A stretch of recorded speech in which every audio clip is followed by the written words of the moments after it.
Après 2 années d'absence en raison de la crise sanitaire, le concours Passeport pour la franchise a enfin pu se tenir en 2022. Mercredi 28 septembre dernier, à l'occasion de la soirée de remise des prix, les finalistes en présence du jury ont pu se retrouver à Paris, à l'hôtel de Boisgelin.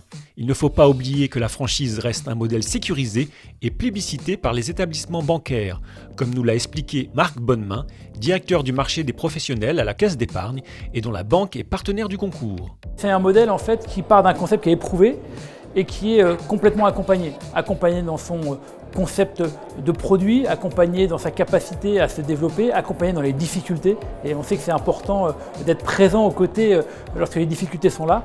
Donc pour nous, c'est finalement un gage de pérennité du modèle. Et quand on est banquier, se savoir rassurer sur la pérennité du développement de l'entreprise, c'est une qualité première dans un dossier lorsqu'il nous est présenté. Oui. Dans le contexte actuel, entre crise énergétique et inflation, les futurs franchiseurs doivent plus que jamais faire attention aux moindres détails de leur projet. Car si la franchise reste un modèle de réussite, rien ne s'improvise. D'autant plus dans une période compliquée où les candidats vont réfléchir à 2 fois avant de se lancer. Oui, c'est important. Nous sommes un acteur très présent dans la création de réseaux en franchise, avec à peu près 60 entreprises accompagnées par année.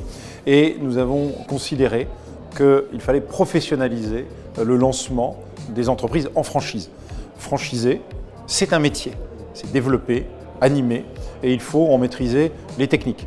Le contrat de franchise, les outils d'organisation spécifiques, les outils marketing du franchiseur doivent être maîtrisés. C'est une des clés du succès du franchiseur à travers le succès de ces franchisés qui en constituent le socle nécessaire. Reparti avec 2 prix, celui du retail et celui délivré par la foncière Frais, l'enseigne Louis l'Herboristerie a su séduire le jury par l'efficacité de son concept articulé autour du bio et du bien-être. Pour le vainqueur, le concours a été l'occasion de faire valider son business model et de repartir avec la sensation que le plus dur va commencer. Quand on a créé le premier magasin, c'était pas l'objectif de ce magasin-là. L'objectif de ce magasin-là était de pouvoir aller à la rencontre de nos clients qui étaient déjà clients sur le site internet. C'est vrai que dès qu'on a ouvert ce premier magasin, nous avons eu des entrepreneurs et des amoureux des plantes qui nous ont sollicité pour dupliquer le concept dans leur ville. Et c'est à partir de ce moment-là qu'on a commencé à étudier sérieusement la possibilité de devenir franchiseur. Parmi les autres lauréats, la très jeune équipe de Beers Corner qui repart avec le prix Création de réseau. Le concept festif de bar à bière prouve que la valeur n'attend pas le nombre des années. Pour les fondateurs, le concours a été surtout synonyme d'échange et d'émulation. Là, tous les experts sont réunis, donc ça permet d'avoir tous les experts à notre disposition. On peut échanger avec eux directement sur notre projet, ce qu'il y a à mettre en place, à améliorer.